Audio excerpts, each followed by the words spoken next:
बिस्मिल्लाहिर्रहमानिर्रहीम। कैसे हैं जनाब आप लोग? कैसा चल रहा है आपका चैप्टर नंबर टू में जो चीज़ें अभी तक हम देख कर चल रहे हैं, जिनको आप लर्न कर रहे हैं।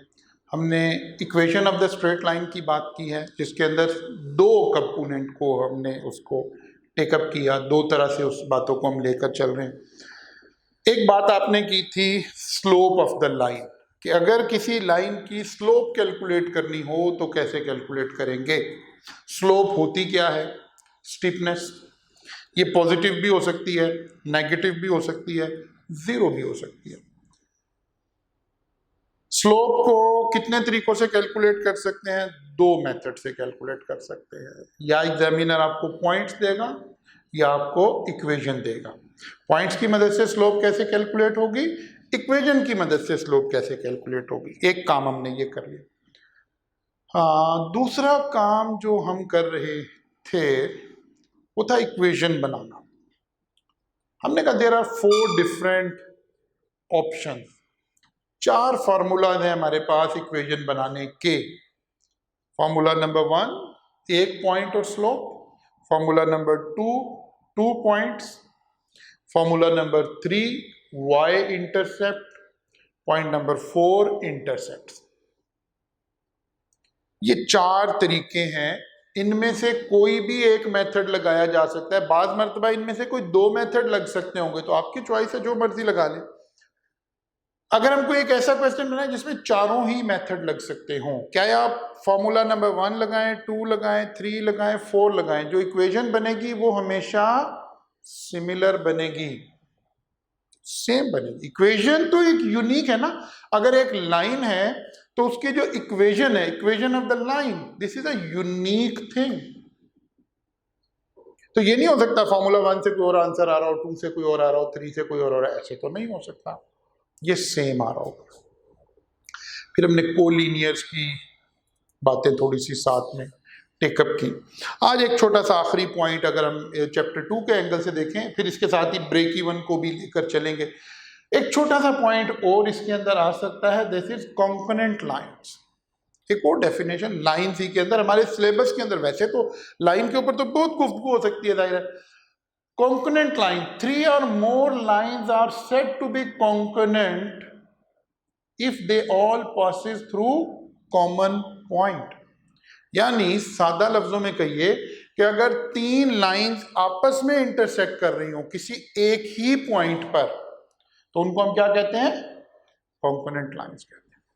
If 3 lines are intersecting at same point, मसलन अगर मैं इसको ड्रॉ करके दिखाऊं, ये मेरी लाइन 1 है, रेड कलर की आपको नजर आ रही है ग्राफ के ऊपर। ये मेरी लाइन 2 है, ये आपस में इंटरसेक्ट कर रही हैं इस पॉइंट पर। ये मेरी लाइन 3 है, ये एक कॉमन पॉइंट पर तीनों लाइंस इंटरसेक्ट कर रही हैं। These are called component lines. ठीक है ना? कॉम्पोनेंट लाइंस किसको कह रहे हैं? अगर 3 और मोर, अब इसमें जितनी मर्जी हम ऐसे ऐड करते चलेंगे। If 3 or more lines are intersecting at same point, these are called component lines. 3 or more lines are said to be component if they all passes through common point. Now, इसको साबित कैसे करना है कि ये component है कि नहीं?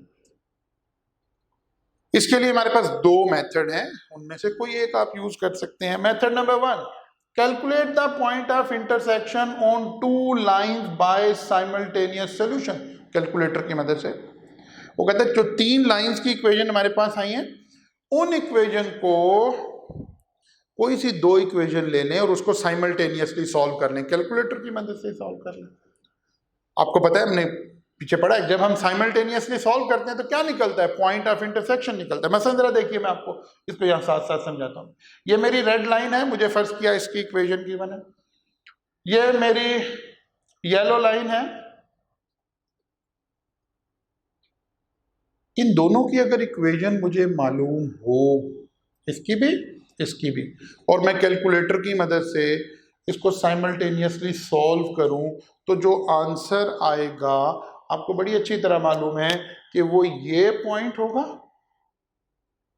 वो जो x की वैल्यू एंड y की वैल्यू आएगी वो इस पॉइंट की आएगी ना, point of intersection. We know कि जब हम साइमल्टेनियसली सॉल्व करते हैं तो क्या निकलता है, पॉइंट ऑफ इंटरसेक्शन निकलता है। ओके, अब आपके पास एक वैल्यू आ गई, value of x, value of y। अब आपने क्या किया, इसको ग्रीन लाइन वाली इक्वेशन में पुट कर दिया। किसको, इस value of x and y को। जरा तवज्जो रखिए, पहले सॉल्व किसको किया, इसका मैं नाम रखता हूं लाइन 1, इसका मैं नाम रखता हूं लाइन 2। लाइन 1 एंड लाइन 2 को मैंने साइमल्टेनियसली सॉल्व कर लिया, और जो वैल्यू ऑफ x आई है एंड वैल्यू ऑफ y आई है, इसको उठाकर पुट किया लाइन नंबर 3 में। जो कोऑर्डिनेट्स निकले हैं उसको लाइन 3 में पुट किया। अब तवज्जो रखें, अगर लाइन 3 की इक्वेशन सेटिस्फाइड हो गई, हमने कहा था अगर किसी लाइन की इक्वेशन में हम पॉइंट पुट करें और इक्वेशन सेटिस्फाइड हो जाए तो इसका मतलब होता है कि ये पॉइंट इस लाइन के ऊपर है। अच्छा देखिए जरा लॉजिकली, जरा जब लाइन 1 लाइन 2 को सॉल्व किया तो इनका कॉमन पॉइंट निकला, common point, point of intersection means common point. क्या मतलब, दोनों का पॉइंट। जब हमने इसको इसमें पुट किया तो वो भी सेटिस्फाइड हो गई, इसका मतलब है इसका भी पॉइंट। इससे क्या साबित हुआ कि ये पॉइंट तीनों इक्वेशन का कॉमन पॉइंट है, इसी को कॉम्पोनेंट कह रहे थे, if they have common point. ठीक है ना। अब कोई पेयर बना ले, 3 एंड 2 को सॉल्व करके 1 में पुट कर दें तो साबित हो गया कॉम्पोनेंट है। 1 एंड 3 को सॉल्व करके 2 में पुट कर दें, यानी जिन दो इक्वेशन को आप सॉल्व करेंगे तीसरी में पुट कर दें तो कॉन्करेंसी साबित हो जाएगी, अगर थर्ड इक्वेशन प्रूव हो गई। अब इसी बात को मैंने लिखा हुआ है यहां आपके लिए, देखिए जरा, calculate the point of intersection on two lines by simultaneous solution and put this value to the third equation. If third equation is satisfied, three equations are concurrent, and if not, they are non-concurrent. अब दो definition arise होगी, concurrent versus non-concurrent। तीन equations आई, simultaneously solve किया, third में put कर दिया, satisfied हो गई, इक्वेशंस आर कॉन्करेंट, नहीं सेटिस्फाइड हुए, equations are not concurrent. Okay देखिए एक छोटा सा सवाल ले लेते हैं, ये कोई तीन इक्वेशन गिवन है, line 1 line 2 line 3, equation of the straight line, are the above 3 lines concurrent? ऐसे ही सवाल आ रहा हो। फिर दूसरा भी मैंने उसमें एक और, and if state the point of concurrency, वो जो उनका तीनों का एक कॉमन पॉइंट है उसकी वैल्यू क्या है, यानी वहां x कितना है, y कितना। अब सबसे पहले जो बात आपको सोचनी है, जब भी आप अपने कैलकुलेटर में आएंगे ना, जब आप अपने कैलकुलेटर में आएंगे आपको एक बात सोचनी है, मेरा कैलकुलेटर मुझसे किस लैंग्वेज में बात कर रहा है, किस फॉर्मेट में बात कर रहा है। मसलन जाहिर है इक्वेशन सॉल्व करने, देखिए जरा यहाँ एग्जामिनर ने क्या किया, इक्वेशन ऐसे लिख दी 2x + y - 8 is equal to 0, format ये इक्वल टू 0 0। अच्छा जरा कैलकुलेटर में आइए जी, मॉड 5। मॉड 5 में जो ऑप्शन ए है जिसको भी हम यूज कर रहे हैं बेसिकली, वहां क्या लिखा हुआ है, a(n(x + b(n(y) is equal to c)। Calculator आपसे कह रहा है कि जब आपने मुझसे बात करनी है इक्वेशन की तो इक्वेशन को ऐसे रीअरेंज करना है, आपने पहले x आ जाए, ये उसका कम वो आ गया कोफिशिएंट आ गया, फिर y आ जाए और इक्वल के दूसरी साइड पर कांस्टेंट हो, लेकिन इधर तो कांस्टेंट आपका इक्वल के इस साइड पर है। तो सबसे पहले हमें क्या करना है, हम अपनी इक्वेशंस को रीअरेंज कर लेंगे कैलकुलेटर के फॉर्मेट के मुताबिक।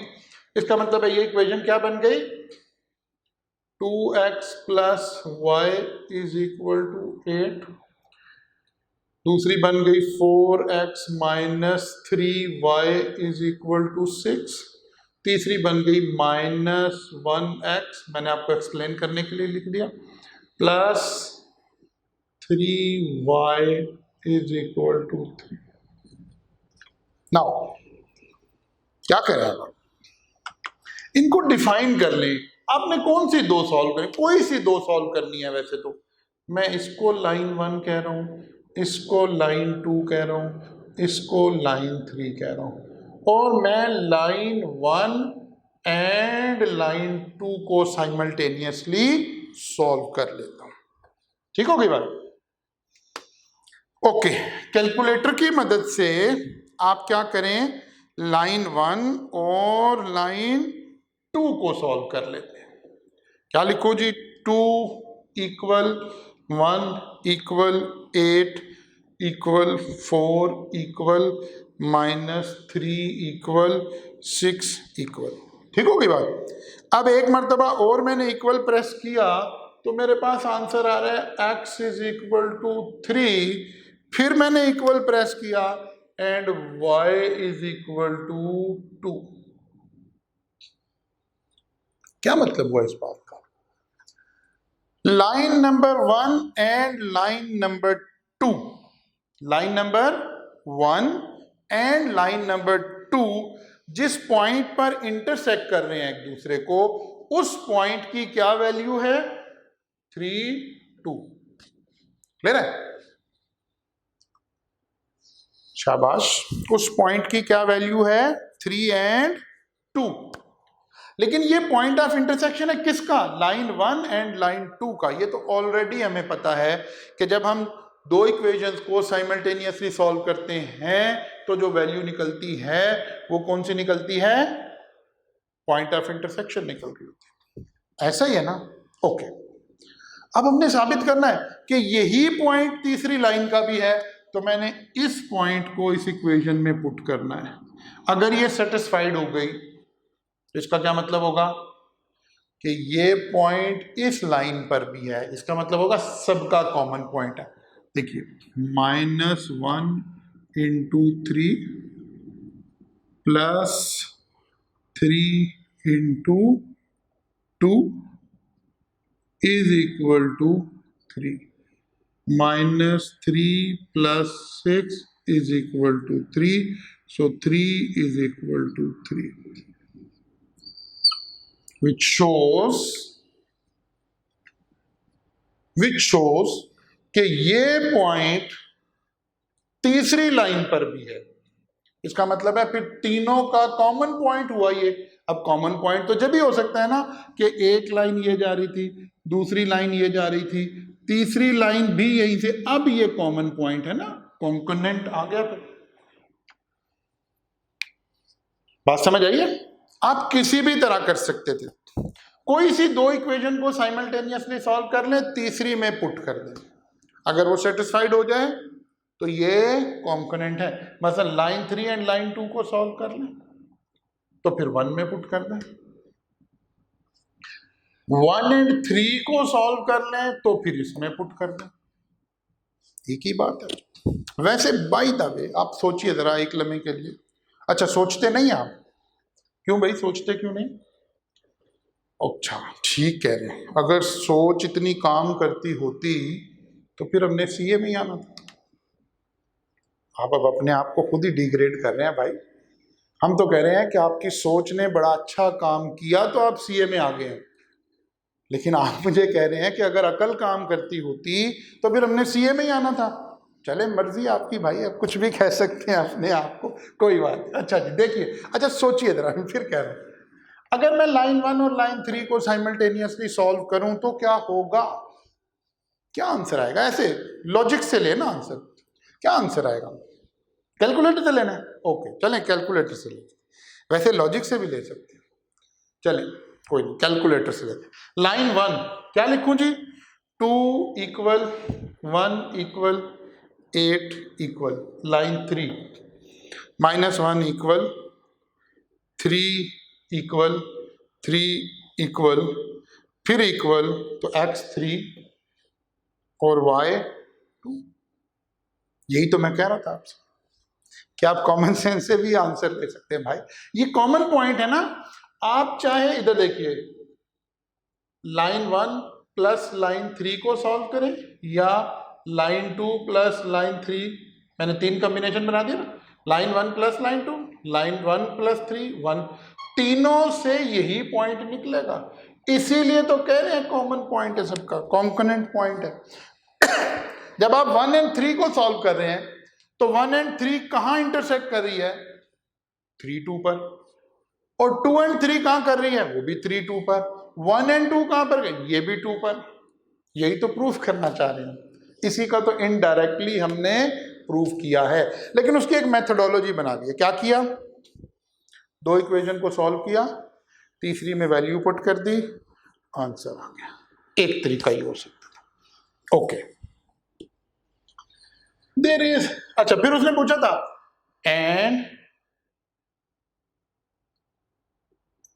concurrent and if state the point of concurrency, this is point of concurrency, x3 y2 is the concurrent point, common point जहां ये तीनों इक्वेशंस क्या कर रही हैं, इंटरसेक्ट कर रही है, ओके जी जनाब। तो जरा सोचिए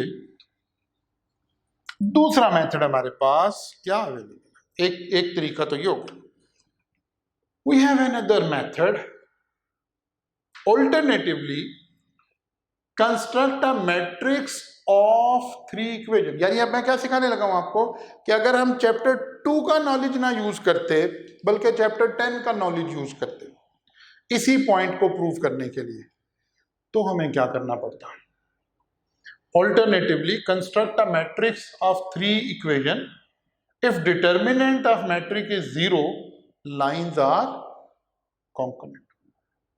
ये इक्वेशन थी आपकी, लेकिन जो बात समझने के लिए, वैसे तो किसी एक से आप कर लेंगे, लेकिन जो बात समझना चाह रहे हैं, जब आपने मैट्रिक्स कंस्ट्रक्ट करना है तो आपने इक्वेशन इसी फॉर्मेट में यूज करनी है, यानी equal to 0 equal to 0 equal to 0, सब कुछ इस तरफ, ये बड़ी अहम बात है। अब इन कोफिशिएंट्स का मैट्रिक्स बना दें, 2 1 -8 2 1 -8 4 -3 -6 4 -3 -6 -1 +3 -3 -1 +3 -3, ये एक 3 by 3 का मैट्रिक्स बन गया। इसका डिटर्मिनेंट हमें निकालना था, कैलकुलेटर से निकालना। If determinant is 0 the lines are concurrent, यानी अगर हम डिटर्मिनेंट्स का नॉलेज यूज करें तो कॉन्करेंसी ऐसे साबित कर सकते हैं, और अगर लाइन का नॉलेज यूज करें चैप्टर 2 का तो कॉन्करेंसी ऐसे साबित कर सकते हैं। कॉन्कनेंट कहते किसको हैं, वो 3 लाइंस या 3 से ज्यादा लाइंस जो एक ही पॉइंट पर इंटरसेक्ट कर रही हों। ओके, तो यहां तक पहुंचते पहुंचते जी हमारा जो चैप्टर 2 का जो कोर नॉलेज था वो तो कंप्लीट हो गया। लेकिन कल के लेक्चर में आपने देखा था हमने कुछ सवालों को छोड़ दिया था, हमने कहा यार इसके ऊपर बाद में बात करेंगे, तो बाद में आज अब हम उसके ऊपर भी बात करते हैं ताकि थोड़ा सा एरिया कवर हो जाए। अच्छा जी, ये जो हमने इक्वेशंस बनाई हैं, मैं बार बार कह रहा हूं, असल में जब चैप्टर 2 के बाद हम चैप्टर 9 में पहुंचेंगे तो हम समझेंगे कि हुआ क्या।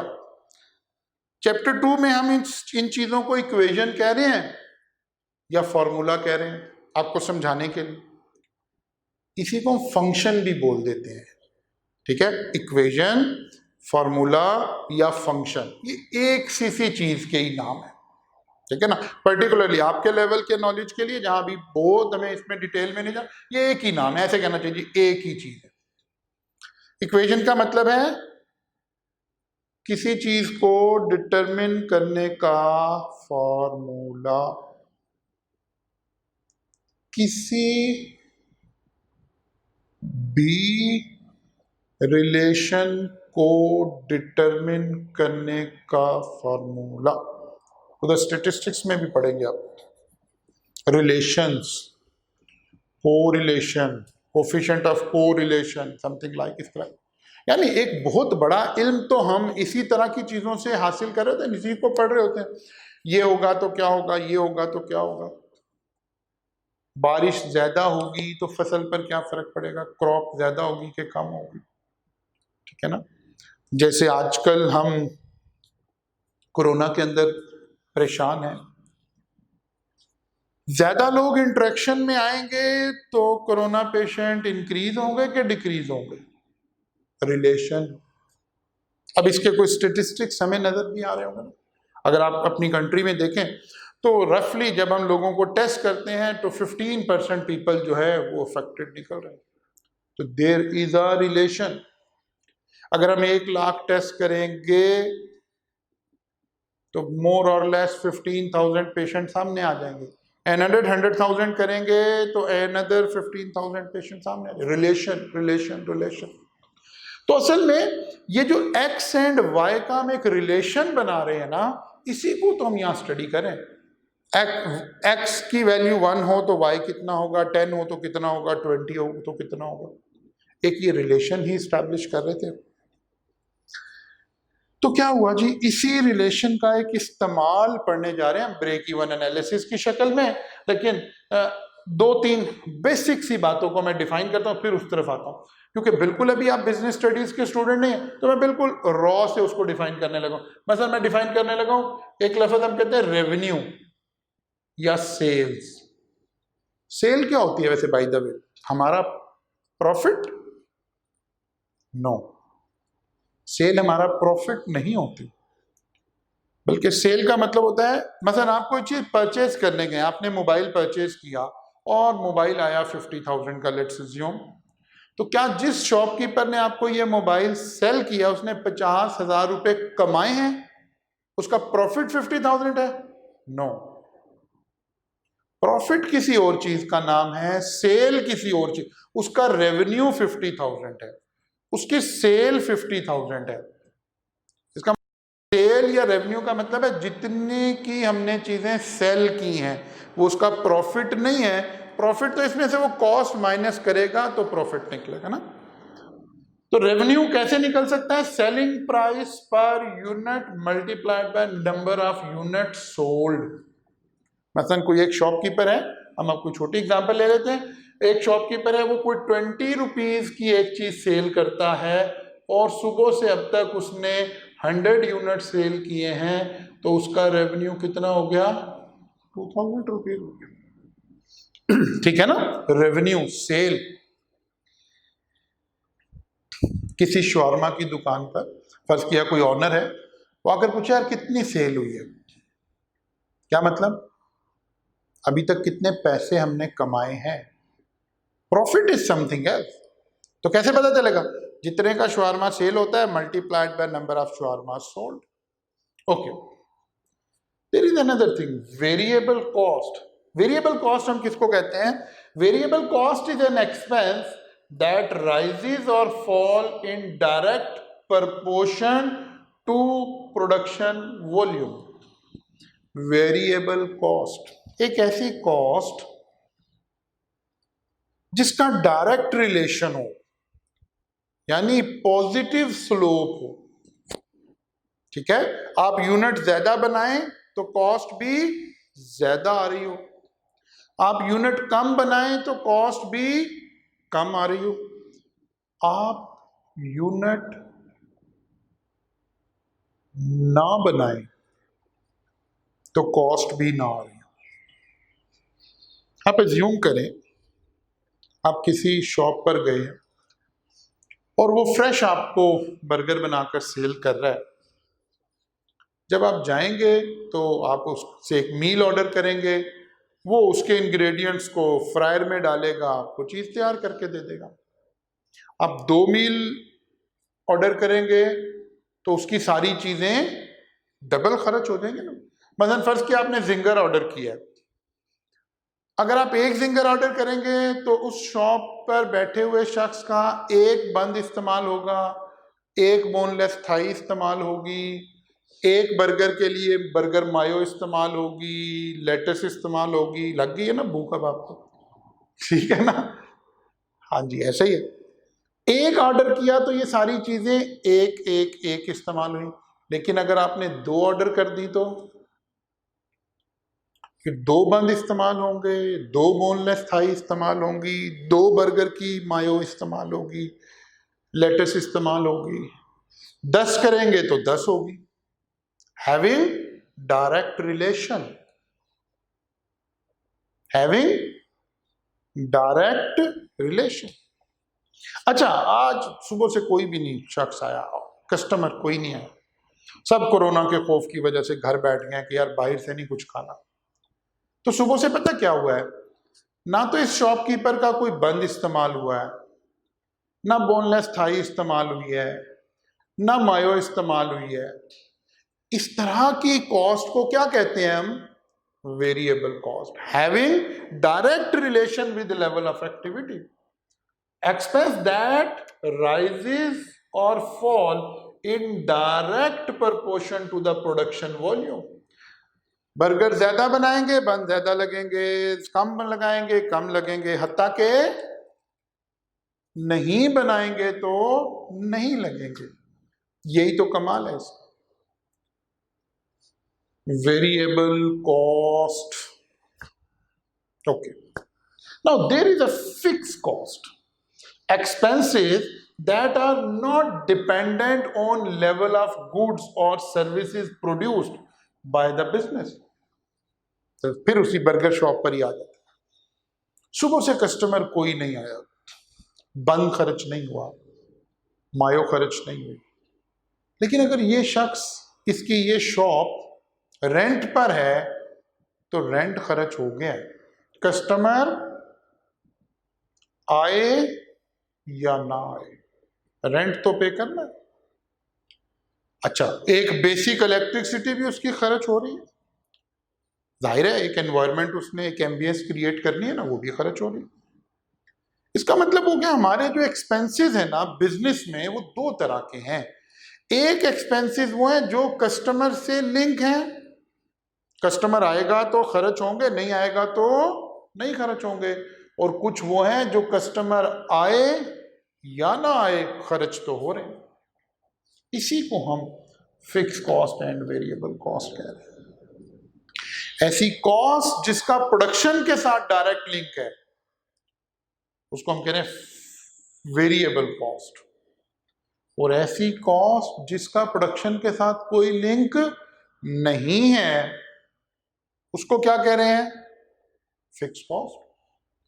अब ये हम इस चैप्टर में लाकर इसको कहां सीकर अचानक से आ गया? इसीलिए आ गया कि डायरेक्ट रिलेशन ही तो हम लीनियर रिलेशन कह रहे थे, equation of the straight line. देखिए इधर, अगर मैं ऐसे ग्राफ ड्रॉ करूं, ये मेरा y एक्सिस है, ये मेरा x एक्सिस है, इधर मेरे यूनिट्स हैं और इधर मेरी कॉस्ट है,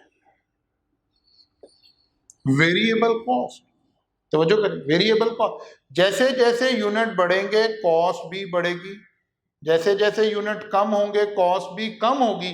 और किस रिलेशन से? डायरेक्ट रिलेशन, यानी स्ट्रेट लाइन बनेगी। तो अगर मैं इस लाइन को ड्रॉ करूं तो इस लाइन की सूरत हाल कुछ ऐसे बनेगी।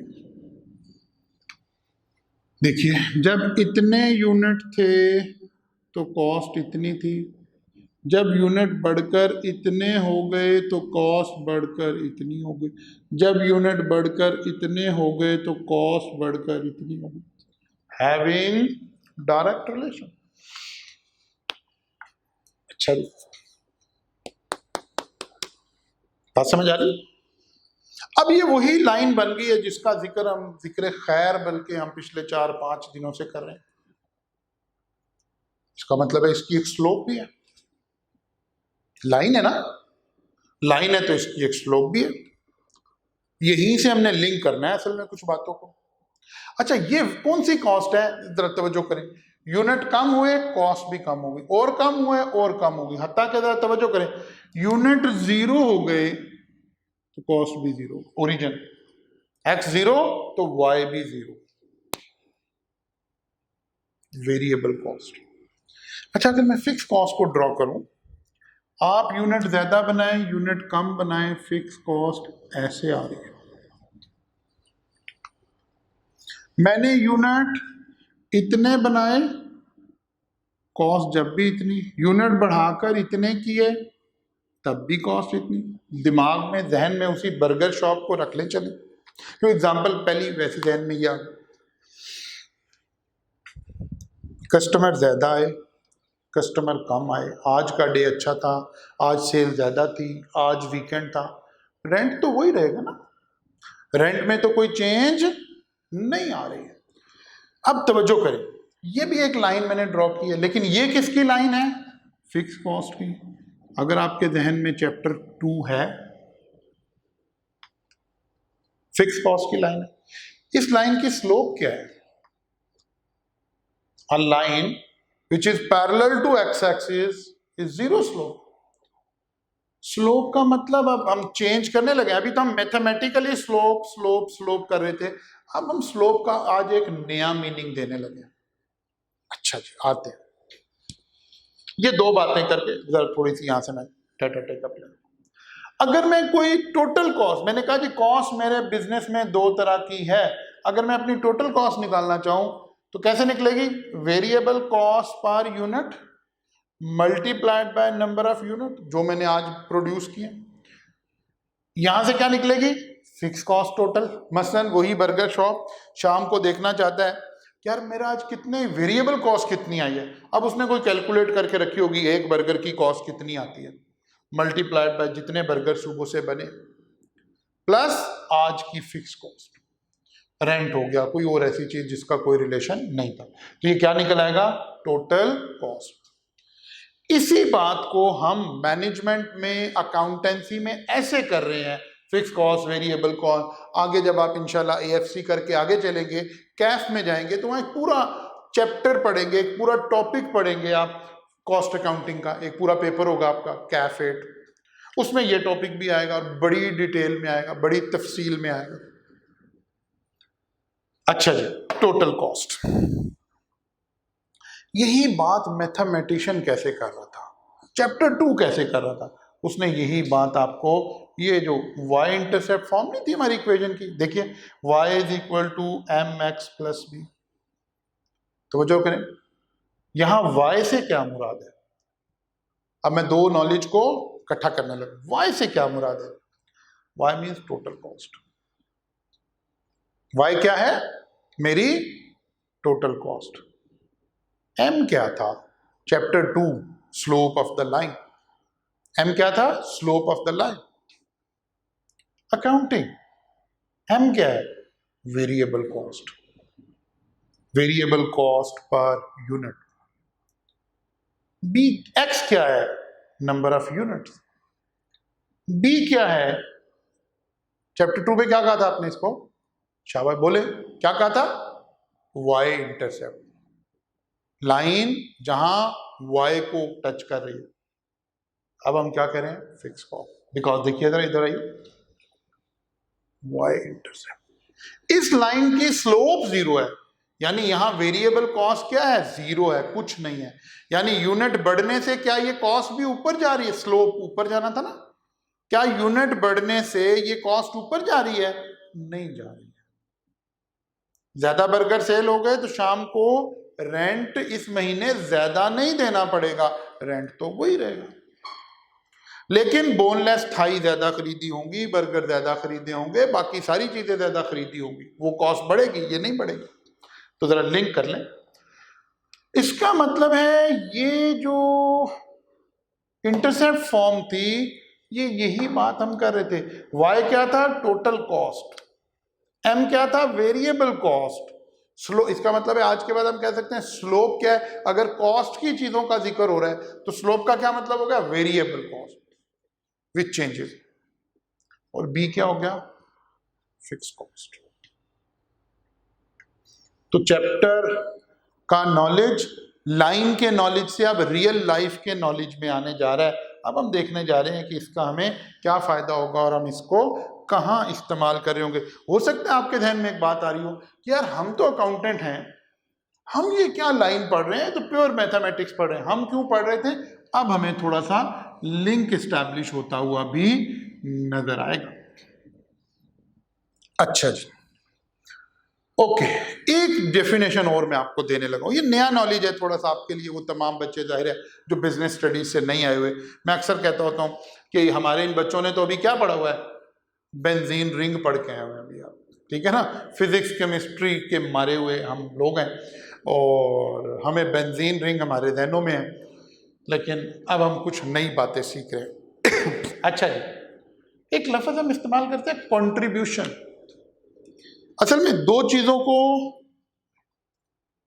डिफ्रेंशिएट करना चाह रहे हैं, दो चीजों को समझना चाह रहे हैं, दो चीजों को अलग अलग करके देखना चाह रहे हैं। एक लफ्ज है प्रॉफिट और एक लफ्ज है कंट्रीब्यूशन। क्योंकि बात हमने शुरू में बर्गर की कर दी तो हम बर्गर पर ही फिक्स रहते हैं, ठीक है। फर्ज करें वो शॉपकीपर जो बर्गर है वो सेल करता है 400 रुपीज का जिंगर। इस जिंगर को बनाते वक्त जो उसकी कॉस्ट आती है, अब कॉस्ट अभी हमने पढ़ा दो तरह की है, एक फिक्स और एक वेरिएबल। हम वेरिएबल की बात कर रहे हैं। किसकी बात कर रहे हैं? वेरिएबल की। हम कहते हैं जी 200 रुपीज वेरिएबल कॉस्ट आती है। वेरिएबल कॉस्ट में कौन सी चीजें आ रही होंगी? वो जिनका जिक्र अभी हमने किया, बन, बोनलेस थाई, मायो, वो सारी चीजें। तो पता चला एक बर्गर सेल करके ये शख्स कितने पैसे कमा रहा है? 200। लेकिन क्या ये 200 इसका प्रॉफिट है? प्रॉफिट तो हम उस अमाउंट को कहते हैं जो मैं मंथ एंड पे, क्वार्टर एंड पे अपने घर ले जाऊंगा, मुझे बचत आएगी बिजनेस से। ये मुझे बचत नहीं आई। प्रॉफिट लग रहा है कुछ लोगों को जो अकाउंटेंट नहीं है, उन्हें लग रहा है कि 200 रुपए का, 200 रुपीज का हमें प्रॉफिट हो गया। ये प्रॉफिट नहीं हुआ। हम अकाउंटेंट, चले मैं आपकी रॉ लैंग्वेज यूज करता हूं, हम अकाउंटेंट इस प्रॉफिट को कंट्रीब्यूशन कहते हैं। क्या कह रहा हूं? हम अकाउंटेंट इस प्रॉफिट को कंट्रीब्यूशन का लफ्ज देते हैं कि इसने, ये नेट प्रॉफिट नहीं है, इसने कंट्रीब्यूट किया है। किसमें कंट्रीब्यूट किया है? मेरी फिक्स कॉस्ट में। अब होगा क्या? एक बर्गर सेल होगा, मेरे पास 200 की कंट्रीब्यूशन आएगी। आप अभी फिलहाल प्रॉफिट ही बोल दें। 2 होंगे, 3 होंगे, 4 होंगे, 5 होंगे, 10 होंगे, 100 होंगे, ये पैसे आ रहे हैं, आ रहे हैं, आ रहे हैं, आ रहे हैं। इसमें से मेरा ये वाला खर्चा तो मैनेज हो गया, बोनलेस थाई मैनेज हो गई है, बर्गर के ऊपर जो मेरे खर्चे हो रहे हैं जिसको हम वेरिएबल कॉस्ट करें वो मैनेज हो गई है। लेकिन अभी तो मैंने शॉप का रेंट भी तो देना है, मैंने उन बच्चों का सैलरी भी तो देनी है जो मेरे पास एज अ शेफ काम कर रहे हैं किचन में, जो आपको सर्व कर रहे हैं बेचारे वहां पर बच्चे, उनको भी मैंने सैलरी देनी है। ये सारे खर्चे मेरे फिक्स हैं। कस्टमर आए ना आए, मैंने रेंट भी देना है, मैंने बिजली का बिल भी देना है, मैंने इन बच्चों की सैलरी भी देनी है। ये 200 200 200 करके मेरे पास एक पैसे इकट्ठे हो रहे हैं। उनमें से मैं पहले ये फिक्स एक्सपेंसेस पे कर दूंगा और जो बाकी बच जाएंगे वो मेरा प्रॉफिट कहलाएगा। वो पैसे होंगे जो बिजनेस घर लेकर जाएगा, जो ऑनर घर लेकर जाएगा। इसका मतलब है, फर्ज कर लेते हैं मैं ऐसे ही आपको समझाने के कि 100 रुपीज फिक्स कॉस्ट की आ गई बाद में एक बर्गर पर, तो 100 रुपीज हमें नेट प्रॉफिट आ गया, और ये 200 क्या था मेरा, कंट्रीब्यूशन। बात समझ आई? There is a difference between profit and contribution. Profit में से सारे खर्चे माइनस हो चुके होते हैं, प्रॉफिट में से सारे एक्सपेंसेस माइनस हो चुके होते हैं, यानी टोटल कॉस्ट माइनस हो गई होती है। टोटल का मतलब है फिक्स भी और वेरिएबल भी। वेरेज कंट्रीब्यूशन में से अभी सिर्फ और सिर्फ वेरिएबल कॉस्ट माइनस हुई होती है। So there is a big difference between profit and contribution. अच्छा जी, आगे चलते हैं थोड़ा सा। नाउ सो कैसे कंट्रीब्यूशन को डिफाइन करूं? Contribution per unit is equal to selling price per unit minus variable cost per unit. यानी एक प्रोडक्ट मैंने सेल कितने की और एक प्रोडक्ट को सेल करने की मेरी वेरिएबल कॉस्ट कितनी आ रही थी। इन दो बातों का जो डिफरेंस है वो क्या कहला रहा है? कंट्रीब्यूशन पर यूनिट, जिसको हम सीपीयू बोल रहे हैं। ये सेंट्रल प्रोसेसिंग यूनिट नहीं है। आईटी वाले टीचर ने तो इसको सेंट्रल प्रोसेसिंग यूनिट कह देना, आपके थोड़ा ख्याल करना। ना अब हम देख रहे हैं, जरा तवज्जो करते हैं, उधर वापस अपने एग्जांपल पर आ जाते हैं। वो जो बर्गर शॉप थी, एक बर्गर सेल हो रहा था तो कितनी कंट्रीब्यूशन आ रही थी? 200। जब आप कोई कारोबार शुरू करते हैं ना, तो सबसे बड़ा चैलेंज क्या दरपेश होता है? कब मेरा बिजनेस ब्रेक इवन पर आएगा? ब्रेक इवन का मतलब है यार ये मुझे प्रॉफिट ना भी कमा के दे रहा हो, कम से कम मेरे से पैसे ना मांग रहा हो, मेरे से लॉस इसमें मैं कंट्रीब्यूट ना कर रहा हूं। ब्रेक इवन पॉइंट एक ऐसा पॉइंट होता है किसी बिजनेस का जहां बिजनेस ऑनर को कुछ अर्न करके नहीं दे रहा, जीरो अर्निंग दे रहा है, लेकिन ऑनर से पैसे भी नहीं मांग रहा कि भाई नुकसान हो गया, सैलरी देनी है तो ये अब आप अपनी पॉकेट से दीजिए, ये भी नहीं हो। अब हम ब्रेक इवन कैसे निकालते हैं, फिर मैं इसको डिटेल में भी एक्सप्लेन भी करता हूं। ब्रेक इवन निकालने का मेरे पास बड़ा सादा सा आसान सा फार्मूला है। फिक्स कॉस्ट उस बिजनेस की divided by contribution per unit mean CPU. तो यहां से क्या आंसर निकलेगा? ब्रेक इवन पॉइंट निकलेगा, लेकिन किस टर्म्स में निकलेगा? यूनिट्स में। कितने बर्गर बेचूंगा तो ब्रेक इवन आ जाएगा। ओके, यूनिट्स में, यूनिट्स में 2000 बर्गर महीने में, 5000 बर्गर, वट एवर, एक यूनिट्स का आंसर आ गया। लेकिन आमतौर पर वो कहते हैं यार यूनिट ना बताओ, मुझे सेल बताओ, कितनी सेल होगी? 2 लाख, 5 लाख, 20,000, कितनी सेल होगी? जब मेरा नुकसान होना बंद हो जाएगा, मैं ब्रेक इवन पर आ जाऊंगा। तो अगर मैं यूनिट्स की बजाय रेवेन्यू में ब्रेक इवन निकालना चाहता हूं तो मेरे पास सादा सा फार्मूला है, ब्रेक इवन रेवेन्यू। रेवेन्यू में जब ये रुपीज में आंसर आ रहा है और ये नंबर ऑफ यूनिट्स में आ रहा था। अब क्या करूं? ये जो यूनिट्स निकले ना, break even units multiplied by selling price per unit. अभी मैं कैलकुलेशन करके दिखाता हूं, ये लिख लें, फिर बस नोट कर लें। ये फार्मूला, ये फार्मूला, फिर ये फार्मूला, फिर ये फार्मूला, इसको नोट डाउन कर लें अपने पास। और एक छोटा सा आखिरी, वो जो भी हमने कहा था, there is a difference between contribution and net profit. There is a difference between contribution and net profit. तो how to calculate net profit? Net profit is equal to CPU, contribution per unit, multiplied by number of unit sold. ये क्या आ गया? यहां तक का क्या answer आ गया? Total contribution. इसमें से फिक्स कॉस्ट माइनस कर दें, अगर कुछ बच गया है तो ये ऑनर का प्रॉफिट है, और अगर ये आंसर नेगेटिव आ गया है, ये ऑनर का लॉस है। और अगर ये जीरो आ गया है, इसका मतलब है बिजनेस इस वक्त ब्रेक इवन पर खड़ा है। फॉर्मूला नंबर 1, 2, 3, 4, इनको नोट डाउन कर लें, लिख लें, शाबाश, लिख लें, शाबाश, इनको नोट कर लें। कंट्रीब्यूशन किसको कहते हैं? कंट्रीब्यूशन किसको कहते हैं?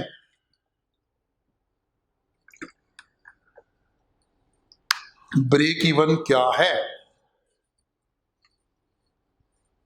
ब्रेक इवन यूनिट्स में, ब्रेक इवन रुपीज में। फिर तवज्जो करें, ब्रेक इवन यूनिट्स में, ब्रेक इवन रुपीज में, और नेट प्रॉफिट। अच्छा जी, चलें अब एक छोटी सी एग्जांपल से मैं सब कुछ एक्सप्लेन करता हूँ। लेट्स अज्यूम हम कोई एक प्रोडक्ट बनाते हैं, बर्गर से बाहर आ जाते हैं, कोई और प्रोडक्ट बना लेते हैं। एक प्रोडक्ट हम बनाते हैं जिसकी सेलिंग प्राइस 50 रुपीज है, ये रुपीज लिखे हूं।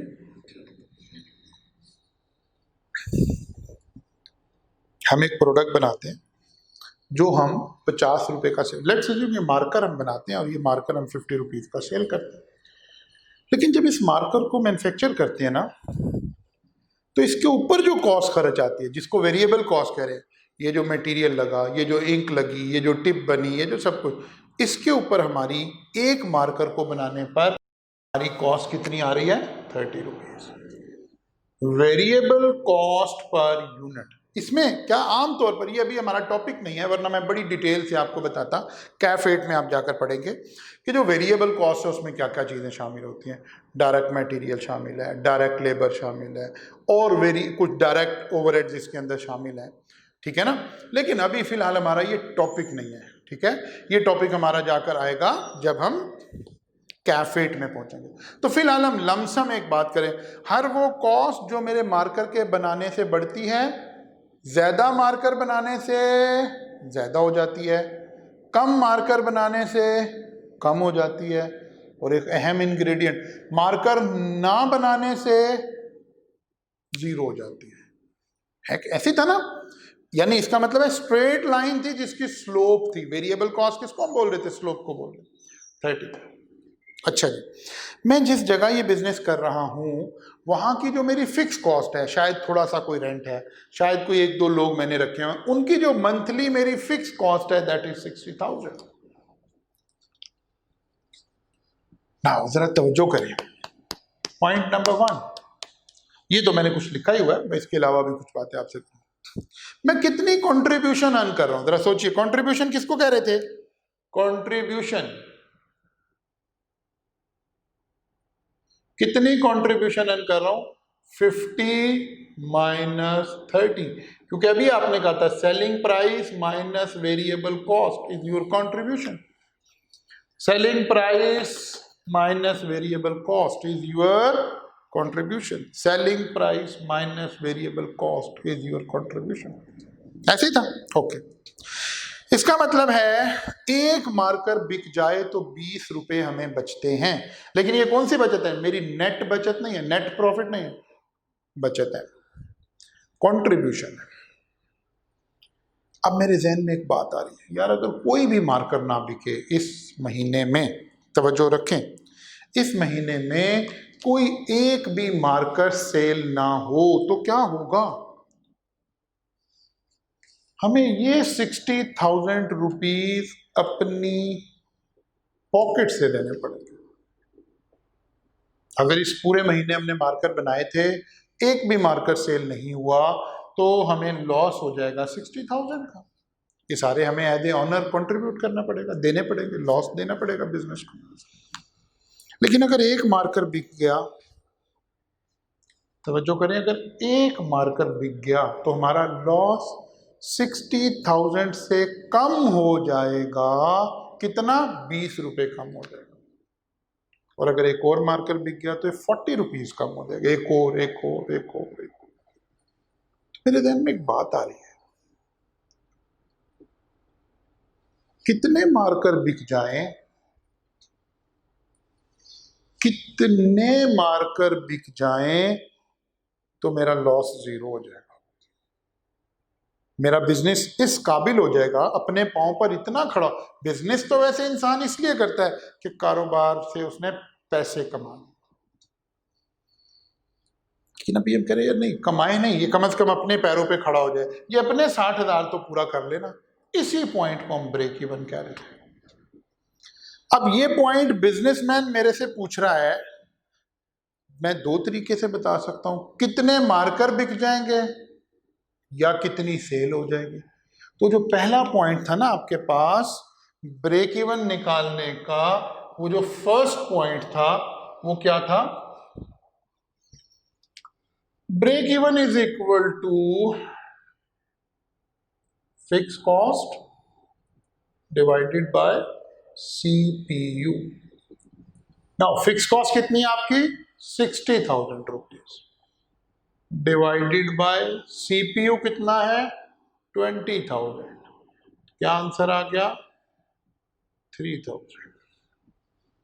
ऐसी है जी, बिल्कुल शौक से जनाब। आपने क्यों ऐसे ज़बानी क्यों कर लेना, आप कैलकुलेटर पकड़ लें, आप उसी से निकाल लें, आप कैलकुलेटर से लिखें जनाब। अगर इतनी भी आपको वो नहीं आती, लेकिन आप पहले से इक्वेशन के मोड में है तो वापस कैलकुलेटर नॉर्मल उस पर आ जाइए, ठीक है ना। तो 60,000 डिवाइडेड बाय 20 करके देख लें तो यही 3,000 आपके पास कैलकुलेटर पे भी आ जाएगा। मेरी बात नहीं मान रहे तो चलो उसकी तो मानेंगे। ओके, तो जनाब 60 ये आ गया 3,000। अब मैं ब्रेक इवन कैसे बता रहा हूं, अगर 3,000 मार्कर एक महीने में सेल हो जाएं तो हम कहां पहुंच जाएंगे, ब्रेक इवन पर पहुंच जाएंगे। मैंने ब्रेक इवन किस तरह निकाला, इन टर्म्स ऑफ यूनिट्स। ऑनर कहते हैं यार नहीं भाई यूनिट ना बताओ, कितनी सेल होगी, क्योंकि वो तो शाम को पूछता है कितने सेल हुए हैं। वो sale in terms of rupee से आती है। वो कहते हैं यार नहीं भाई मुझे सेल बताओ, एक महीने में कितनी सेल होगी। अब मैं उसको ये वाला ब्रेक इवन बताने लगा इन टर्म्स ऑफ रुपीज। अभी हमने फॉर्मूला लिखा था कि रुपीज वाला कैसे है, जितने यूनिट सेल किए मल्टीप्लाइड बाय सेलिंग प्राइस 50 जी। तो क्या करें, 3,000 मल्टीप्लाइड बाय 50, तो ये क्या आंसर आ गया 150,000। अब मैं उसको बता रहा हूं कि अगर एक माह में 1,50,000 की सेल हो जाएगी तो हमारा ब्रेक इवन आ जाएगा। ये एक ही मतलब है ना, मैं कह रहा हूं 3,000 यूनिट्स बिक जाएंगे या 1,50,000 की सेल हो जाएगी, तो बात तो एक ही है ना, फर्क कोई नहीं है। लेकिन क्योंकि MCQs का पेपर है, हमें गौर करना है, तवज्जो करना है, एग्जामिनर ब्रेक इवन यूनिट्स में मांग रहा है या रुपी में मांग रहा है। अच्छा, क्योंकि आपके एग्जाम में आसानी है थोड़ी, आपके लिए सहूलत, नीचे ऑप्शंस लिखे हैं। मैंने यही पूछा जी ब्रेक इवन निकालें, नीचे लिखा होता 1,000 यूनिट, 500 यूनिट, 3,000 यूनिट, 600 यूनिट। आपको फौरन समझ आ गया है कि यूनिट की बातें कर रहे हैं। नीचे ऑप्शन में लिखा था 200,000 रुपीज, 150,000 रुपीज, 700,000 रुपीज, तो आपको फौरन समझ आ गया कि रुपीज। वैसे तो लैंग्वेज से भी पता चलेगा। ओके, एक और बात उसने पूछा, वो कहता चलो ये तो काम हो गया, आपने मुझे रुपीज में बता दिया कितना ब्रेक इवन है, आपने मुझे यूनिट में बताया। वो कहता अच्छा चलें ठीक है, हमने कारोबार इसलिए थोड़ा किया था कि ब्रेक इवन। ब्रेक इवन का तो मतलब क्या है, क्या नो प्रॉफिट नो लॉस। आपने क्या कमाया है, कुछ नहीं कमाया, सवाब कमाया, सिर्फ सवाब दरैन हासिल किया है, बाकी कुछ नहीं हासिल हुआ, ठीक है ना। अभी प्रॉफिट तो कोई नहीं है। वो कहते नहीं, अगर हम 5,000 यूनिट सेल करेंगे तो कितना प्रॉफिट होगा। इसके लिए भी हमने अभी एक फोर्थ फार्मूला इसी के लिए लिखा हुआ था, ये देखिए, net profit is equal to contribution per unit multiplied by number of unit sold minus fix cost. देखिए जी, कितने यूनिट पर निकालना है, 5,000 पर। CPU कितना है हमारा 20, तो 20 multiplied by 5,000 minus fix cost 60,000। अब देखिए क्या आंसर आ गया, क्या आंसर आ गया जी, 20 मल्टीप्लाइड बाय 5,000, ये आ गया 100,000, ठीक है ना। 100,000 minus 60,000, so the answer is 40,000। 40,000 हमें प्रॉफिट आएगा कब, जब 5,000 यूनिट सेल करेंगे। अच्छा, अपनी अंडरस्टैंडिंग के लिए इधर just to have a more clear concept, जब हम 3,000 यूनिट सेल कर रहे थे तो हम कहां खड़े थे, इधर ही देखिए, 20 मल्टीप्लाइड बाय 3000 माइनस 60,000,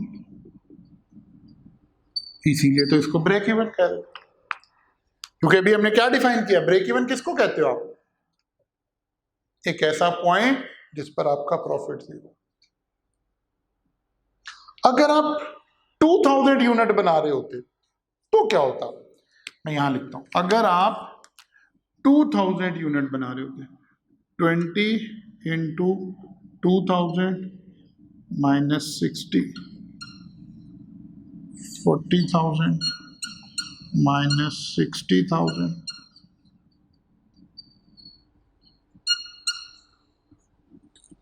हम अकाउंटेंट माइनस को ऐसे ब्रैकेट में लिख देते हैं, ठीक है ना, हम अकाउंटेंट माइनस को ब्रैकेट में लिखते हैं, दिस शोज लॉस। देखिए, जब तक मैं 3000 यूनिट नहीं बना लेता मैं लॉस में हूं। देखिए, 2000 पर मुझे 20,000 का लॉस आ रहा, अगर मैं 0 यूनिट बनाता तो मुझे 60,000 का लॉस आ रहा था, फिर मेरा लॉस कम होना शुरू हुआ, कम होते होते जब मैंने एग्जैक्टली 3000 बेचे तो मेरा लॉस 0 हो गया। जैसे ही मैं 3000 से ऊपर गया तो मैं पॉजिटिव होना शुरू हो गया, मुझे प्रॉफिट होना शुरू हो गया। सो ऐसे हमारा ये सारे का सारा सिलसिला चल रहा है। तो इसी से अच्छी तरह से इस वाली बात को थोड़ा सा समझें, अंडरस्टैंड करें और अपने कॉन्सेप्ट को क्लैरिटी में लेकर आए। बस अब मैं एग्जाम के हवाले से ये एक छोटा सा प्रैक्टिस क्वेश्चन और बना हुआ नजर आ रहा है। Selling price is 30, variable cost is 20, which means contribution is now 10, fix cost is this. तो वही 3 चीजें आप निकाल सकते हैं, ये आप करने के लिए आप। अच्छा जी, अब जरा मैं एक छोटी सी बात आपके साथ और शेयर करने लगा। समटाइम एग्जामिनर क्या करता है, हमें कंट्रीब्यूशन देने की बजाय एक टर्म हम, यानी ये जो सारी वर्किंग की है ना, अगले 5 मिनट और लूंगा बस, अब ये जो सारी वर्किंग हमने की है इसका एक और तरीका भी है। बाद दफा हम कंट्रीब्यूशन नहीं निकालते, बल्कि कंट्रीब्यूशन की बजाय CS, contribution to sale ratio निकालते हैं, CS। ये कैसे निकालते हैं? Contribution per unit divided by sale per unit. ये हमारे पास, अगर इसे 100 से मल्टीप्लाई कर देंगे तो हम इसके आंसर के साथ परसेंटेज भी लिख सकेंगे, नहीं करेंगे तो इसे एज अ फ्रैक्शन लिख देंगे, 0.4, 0.3 या 40%, 20%, ठीक है ना बात ये तो। अच्छा, अब अगर एग्जामिनर ये डाटा दे रहा है तो फिर हमने फिक्स को ब्रेक इवन कैसे निकालना है। अब मैंने ब्रेक इवन निकालना है, fix cost divided by contribution per unit की जगह पर अब मैं क्या लेकर आऊंगा, इसी तरह आपने काट कर लिखना है इसको, CS, आपने काट कर लिखना है ताकि आपको याद रहे कि इसकी जगह ये लेकर आए, ठीक है ना, उसकी जगह ये लेकर आए, बस 5 मिनट से, इसकी जगह ये लेकर आए।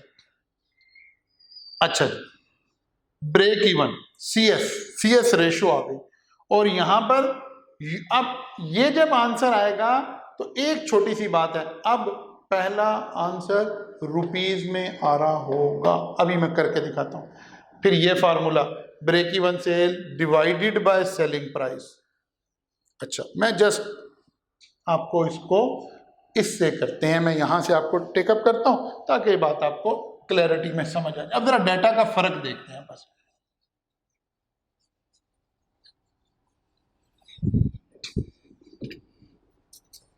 देखिए, selling price 50 rupees, variable cost per unit 60%, 40 को बजाय कर दे 60%, या यही एग्जामिनर कह सकता है, वेरिएबल को भी मैं काट कर आपको ऐसे कह देता हूं, इसे आप 40% करें, काट कर लिखें ताकि आपको कंपैरिजन समझ आए। यहां आपने लिखना है CS, ठीक है, काट कर ऐसे लिखना CS, यानी अब एग्जामिनर वेरिएबल कॉस्ट नहीं बताएगा। पहले क्वेश्चन में देखें यहां मैंने आपको वेरिएबल कॉस्ट बताई थी, अब मैंने उसको कटवा कर आपको क्या करवा दिया, CS, और आगे लिखा 40%। वही क्वेश्चन है ना, फिक्स कॉस्ट 60,000, अब कह रहा है ब्रेक इवन निकाल। तो मेरे ध्यान में फौरन से बात है कि इस मर्तबा उसने मुझे वेरिएबल कॉस्ट नहीं दी बल्कि CS रेशो दी है 40%। 40% मीन्स 0.4।